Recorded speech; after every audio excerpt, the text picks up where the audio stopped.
You know what sucks, man, about this generation and people nowadays is nobody wants to be a trendsetter. No one wants to be something different, unique. It's like everyone wants to just do what's hot and what's popping, man, and that's what sucks. Because then we're missing out on the next big thing that could really change everything for the better. You know what I mean? Personally, it's just funny, man. To me, this is probably the shittiest part of I want to say, for example, music. Just because a lot of these people who everyone's hyping up, no one's really setting their own mark and doing their own trends. They're all just kind of doing whatever they just want to do. So I'm just keeping it real with you. No one wants to stick true to who they are for the most part. I see a lot of artists, they recycle their lyrics on new beats, on what's trending, and to me that sucks. But it's just I don't know. It's for you to stand out and be yourself, you have to kind of I don't know. It's just, to me, it's kind of stupid. I wouldn't consider anything that's not professionally sounding to be new and different. And before anyone wants to judge me on this, it's just like this. If you start something with wanting to do something new and different and then you switch up, that's on you.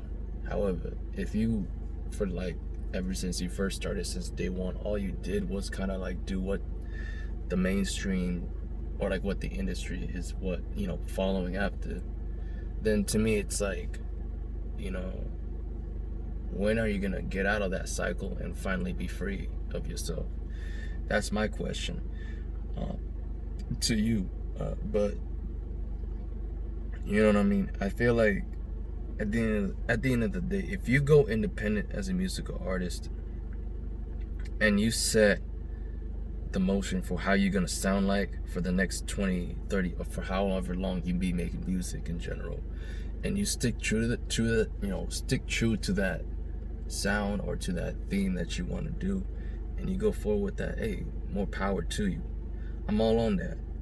You know what I mean? So if that's how you're gonna be 10 years down from the road, and you're not gonna just switch up every 2 or year or so, whatever the industry wants to make popping and trendy, you know what I mean? Respect to you. That's just how I feel, man. I feel like anyone that want to consider these people the goats or the best to do it, you're just fooling yourself and you're fooling everybody.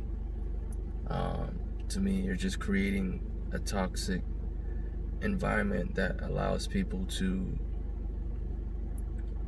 feel okay to do what everyone else is doing.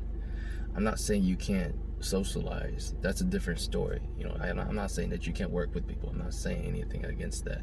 I'm just saying you prevent individuals from really shining as their true self, and you don't allow them to be themselves, because you only show them that you like them for the music that they're making right now because it's what everyone likes. It's you don't really like them for the true music that they make, because if that's the case, where were you 5 years ago when they were making that music? That forced them to think that, you know what, they're not really liking what I make, so I guess let me switch up and do what everyone else is doing, and maybe they'll start to listen to me. You know what I mean? So I could feel for the other side. Trust me, I see it from the other perspective. I feel for those artists that feel that way, but at the same time, it's if you have to sell yourself, is it really worth making music in the first place? What's the point? And at the end of the day, don't give up on that dream.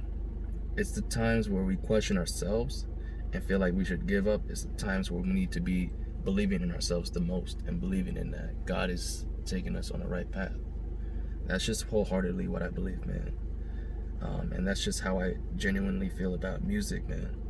So that being said, as soon as you see this video drop, I will be doing my reaction to Chris Brown Before the Party mixtape. I've heard this mixtape once. I remember playing it for the first, and after that I forgot. This was a dope year for hip-hop.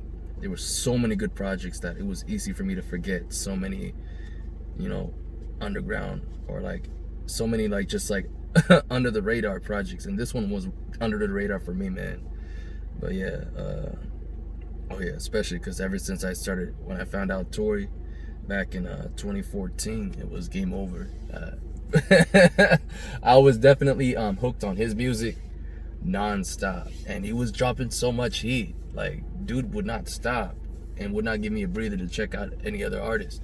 You know, save for the exception when I checked out Ty Dolla $ign, August Alsina, Bryson Tiller, Trey Songz, you know, the usual big name guys. You know what I mean? Other guys, it was like Travis Scott as well, but like they were under the radar because it's like, damn, you know, too many good music.